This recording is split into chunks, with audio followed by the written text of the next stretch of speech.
कोई सफलता नहीं प्राप्त कर सकते। कर्म करना पड़ेगा। कर्म करने का आधार क्या है? मेरे हाथ, आपके हाथ। कर्म क्या है ना? कर्म विषय और इंद्रियों का संघात में जो उत्पन्न होता है यही कर्म है। विषय क्या है ना? हमारे आंख जिस तरफ जा रहा है वही विषय है। विषय का प्रकार भेद है। रूप, रस, शब्द, गंध, स्पर्श। और इंद्रियां कौन कौन सा है? ज्ञान इंद्रिया, अलग अलग प्रकार के इंद्रियां हैं, प्रकार भेद है। 5 ज्ञानेंद्रियां, 5 कर्मेंद्रियां और मन अकेला है अंतरिंद्रियों, मन। तो कुल मिला के 11 है। तो आंख का क्या स्वभाव है ना? वो विषय रूपी रूप के प्रति वो दौड़ता है। जब तक वहीं पर नहीं पहुंचे तब तक उसको चैन नहीं मिलती है आंख को। तो आंख का विषय है रूप, कोई भी रूप, केवल मनुष्य का रूप नहीं, कोई भी आपका रूप आप दिख रहे हैं, ये सारे आंख का ही विषय ग्रहण का इच्छा। आंख तो जा रहा है रूप के प्रति, लेकिन आप जब बंद करने का भी आंख जा रहा है।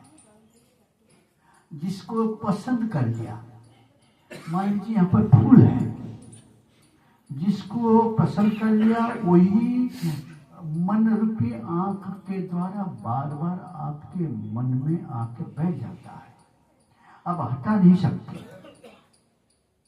जिसको भगवान पसंद है, जिसको जैसे राधा जी को पसंद है कन्हैया, पसंद होने के कारण कन्हैया की आंख में एक बार देखा चाहे 10 बार देखे, मन में आके बैठ गए तो नहीं हटा सके। यहाँ पर केवल वही राधा वृंदावन के जिन्होंने आज उनका अवतार लेने का दिन बताते हैं राधाष्टमी। बरसाना उनके पिताजी के गांव के नाम है बरसाना, और माताजी के पिताजी के नाम है वृषभानु राजा, और माताजी के नाम उनकी कीर्तिदा।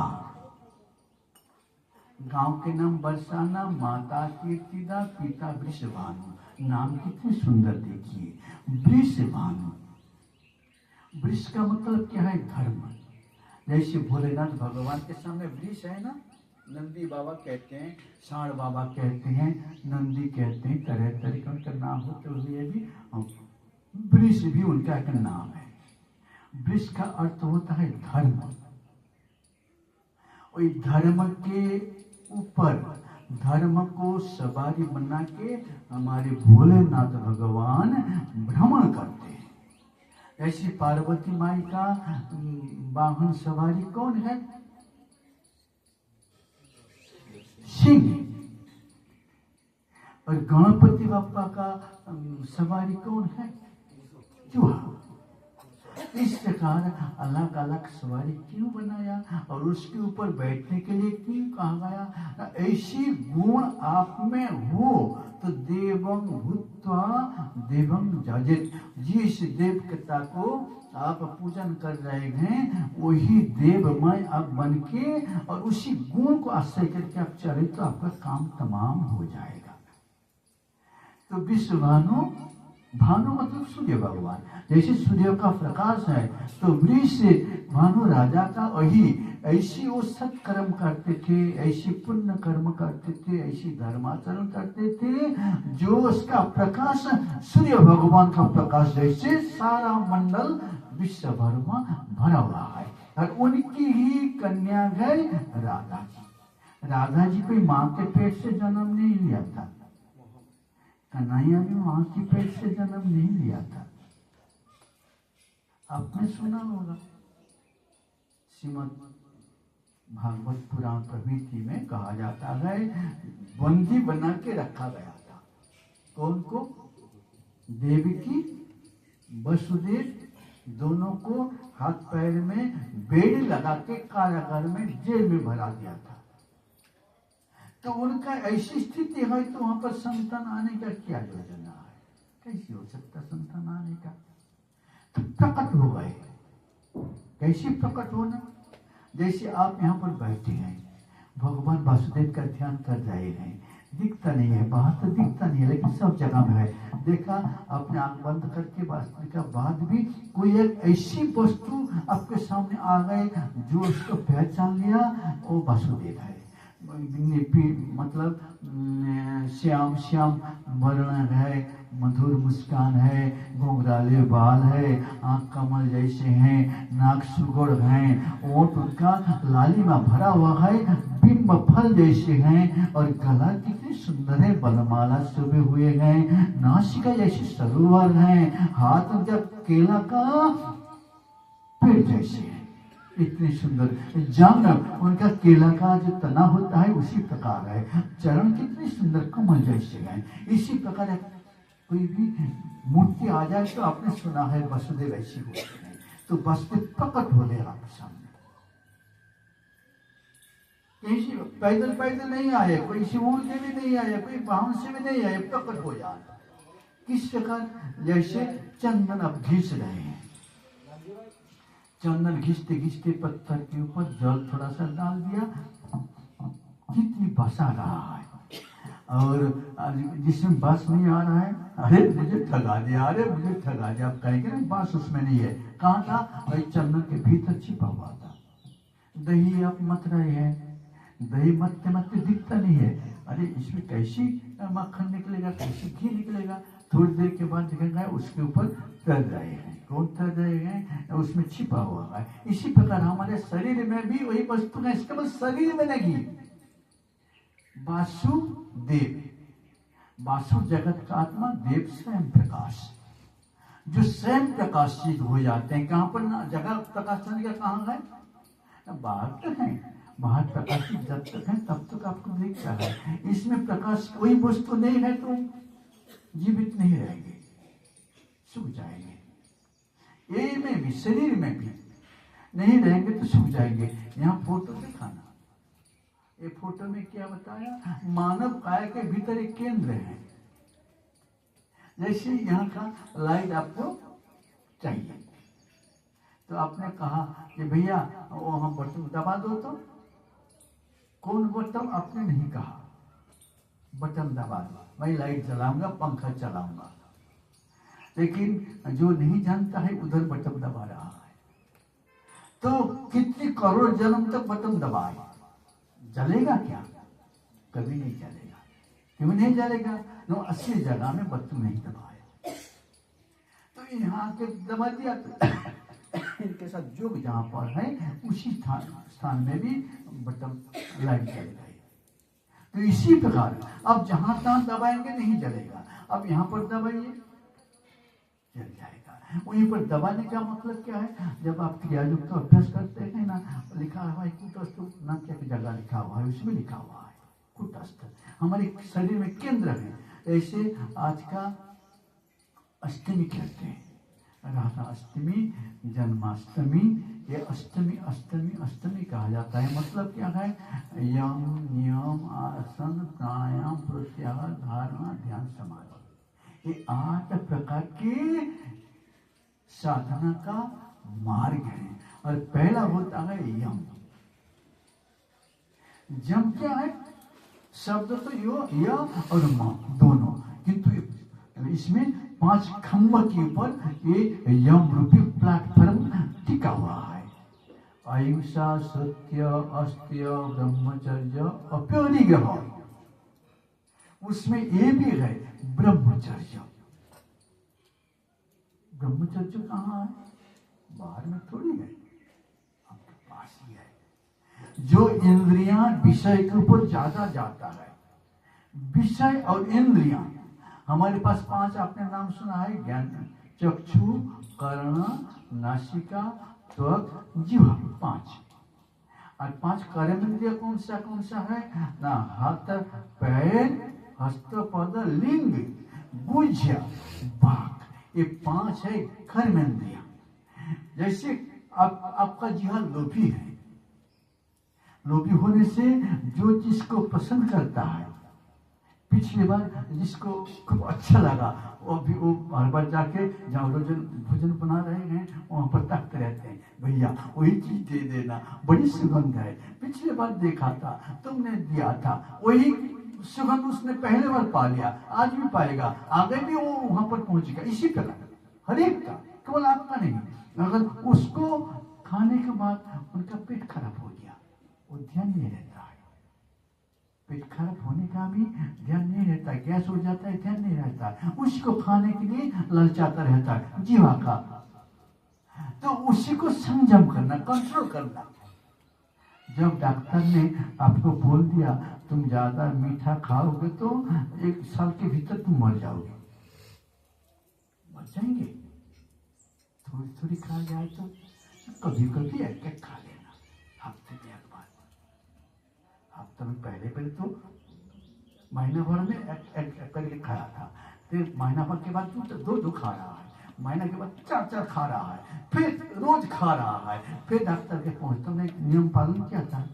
डॉक्टर बाबा क्या कहूँ, जीव को कितना समझाता हूँ, नहीं मानता नहीं है, वही बार बार दौड़ता है, फिर कहता हूँ वही करना, फिर आके लग गया। ये जीवा केवल नहीं है, आंख कान नाक जो इंद्रिया है, विषय उसको मिले तब घुस रहता है, नहीं तो क्या होता है मालूम है, पत्नी भी, ये गीता जी का ये पुस्तक है महात्मा, एक पत्नी ने कुलता थी, गीता जी के पहला अध्याय में कहते हैं स्त्रीषु दुष्टासु वार्ष्णेय जायते वर्ण संकर। अगर कोई स्त्री दुष्ट हो तो उसमें वर्ण संकर का जन्म होगा। तो मान लीजिए आपका आंख दुष्ट हो चुका है, आपका नियम, आपका जो संयम इसका बाहर हो है, तो क्या कहता है न वो अच्छा है। दृष्टांत तो कहता हूँ, एक गांव बसा हुआ था, रेलवे स्टेशन पास था, उसी गांव में हाई स्कूल है, कॉलेज है, सब कुछ है। तो एक परिवार थे, वो बड़े बूढ़े बाबा जो थे, परिवार का जो करता थे, उसने नौकरी करते थे, धन तो बहुत मिलती है उनको, धन मिलने से नाती का जब भी जरूरत हो जाते हैं उनको माता भी देती है, दीदा भी देती है, उनकी पिताजी भी देते हैं और उनका दादाजी भी देते हैं, पैसा बहुत है। अरे नाती कहता है एकलौता नाती है, अरे ले जाओ रे भैया ले जाओ, उसने ले लेके ऐसे इतना ले लिया, यहाँ तक भर गया।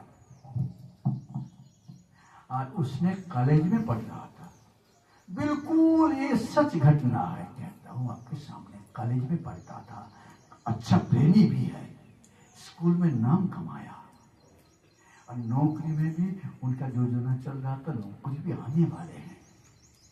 तो उनका दादी माँ ने मन मेरा नात वो मैं देख लेते हो तो मुझे मर जाऊंगा, कब ठिकाना नहीं है, शादी नौकरी के पहले लग जाए तो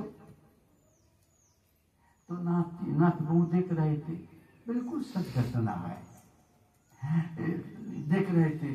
और इसने तो देख के रखा दूसरा, और घर के लोग देख रहे थे दूसरा, और घर के लोग जिसको देख रहे थे उसको पसंद नहीं है, जो खुद देखा था उसको ही पसंद है। जैसे घर के माता जी खीर बनाया और बेटा का पसंद नहीं है, ये अच्छा नहीं है, चाउमीन बनाओ, खीर पसंद नहीं है। इसी प्रकार माता जी जिनको देखा वो अच्छे हैं, कुल के अच्छे हैं, पढ़े लिखे हैं, शांत हैं, स्वभाव का सब अच्छे होते हुए भी उनका पसंद नहीं है, जैसे चाउमीन वैसे। और खीर माँ बनाती है, नहीं मैं खीर नहीं खाऊं। तो उसने जिसको पसंद कर लिया तो अपनी दादी माँ के कान में कहता है मैं उसको पसंद किया, बिल्कुल सच घटना। दादी माँ ने कहा क्या गिरे तुमने, ये कि क्या रे तुमने, तुम्हारा दादा सुनेंगे तो तुम्हारे पिता बड़े दुर्दांत भी थे, लिखे पढ़े भी थे, बुद्धिमान भी थे, कर्मनिष्ठ थे, क्रिया जब में दीक्षा भी लिया था, क्रिया भी करते थे। माता पिता दोनों। बड़े बेटा है, छोटा नीचे है। ये बड़े बेटा का नाटक है। तो उसने दादी माँ को कहा, मैं अमुक गांव का अमुक के साथ तुम अगर हाँ भरो तो मैं तुम्हें। अरे भैया क्या किया तुमने? नहीं तो मैं मर जाऊंगा। रेलवे स्टेशन सामने गाड़ी हुईसर देके जा रहे गाड़ी। बस दादी माँ खबर सभी को दे दिया और सभी का मुंह सूख गया और उसके ऊपर दिखता है तो आड़े टेढ़े में देखता है। वो समझ गया। जब घर के लोगों ने उनको इंतजाम बना लिया कि जल्दी जल्दी शादी करा दो, जल्दी जल्दी शादी करा दो, सब तैयार हो गया। उसने जिसको प्यार करते थे, जिसको पसंद किया था, लव मैरिज मानो, लव मैरिज, फोन उठाया और उनके बता दिया, देखो किसको? लाभार को। अगर तुमने मुझे पसंद नहीं किया मैं मर जाऊंगा। वो भी देख रहा था, दोनों के पास बड़े बड़े फोन है, दोनों देख रहा था, वो भी देख रहा था। देखो मेरे हाथ में क्या है, जहर का बोतल ले आया, खुले मैदान में गया। वो भी खुले मैदान में कहा, दूसरी जगह में, ये भी दूसरी जगह में देख रहा। देख लो डाल दिया, वहीं पर सो गया। पिताजी और माताजी, उनकी दादी माँ, दादी जी, दादाजी सब आते थे, मेरे पास आते थे। हमारे सब चेला चेली लग रहा है। तो क्या करे गुरुदेव आप होते हुए, अरे गुरुदेव आप होते हुए तो क्या कहें, हमारा तो रिकॉर्ड है, तुम्हारे स्तोत्र वाला रिकॉर्ड है ना। यदि छंतम ब्रह्मचर्यम चरंती, जिनको पाने के लिए तुमको ब्रह्मचर्य व्रत को पालन करना पड़ता है, कम से कम तो संयम करो जीवन। दुर्गा मैया ने संयम रूपी सिंह के ऊपर बैठ के लड़ने के लिए जाते थे। दुर्गा माई का बेटा है गणपति बप्पा। एक बार दुर्गा मैया ने एक पहाड़ी के ऊपर त्रिभुवन सुंदरी दुर्गा माई बैठी है, जो भी देखी देवता लोग जाके उनके चरणों में बार बार, या देवी सर्वभूतेषु माते रूपेण संस्थिता नमस्तस्मै नमस्तस्मै नमस्तस्मै नमो नमो। देवता लोग उनके चरणों में मुंह झुकाते थे और वंदन करते थे दुर्गा माई के सामने। देवता, मान लीजिए आपके भीतर कोई देवता हो तो दुर्गा माई को देखेंगे, आपके सामने बहुत दुर्गा माई बैठे हैं, आप उनको देखा तो आप कहेंगे माँ, माने मातृवत परदारेषु, माँ दूसरों का स्त्री है मातृवत, तो वो नमस्कार करेंगे। जो असुर है, एक असुर था, बड़ी दुर्दांत था, उन्हें अपने चेला को भेजा, जाओ जाओ वही स्त्री बैठी है ना, उनको कहना कि हमारे जो मुखिया है वो तुमको शादी करना चाहते हैं। दुर्गा माई को जाके उस चेला ने कहा। वो बड़े घर का है, वो तो मदिरा पीता था, अरे क्या कहने वो करता है, इन दिनों में सब करता था। जाओ बड़ी अच्छी, अरे बड़ी सुंदर है, जाओ कहो इसको विवाह कर लो। तो दुर्गा माई क्या कहती है सुनिए।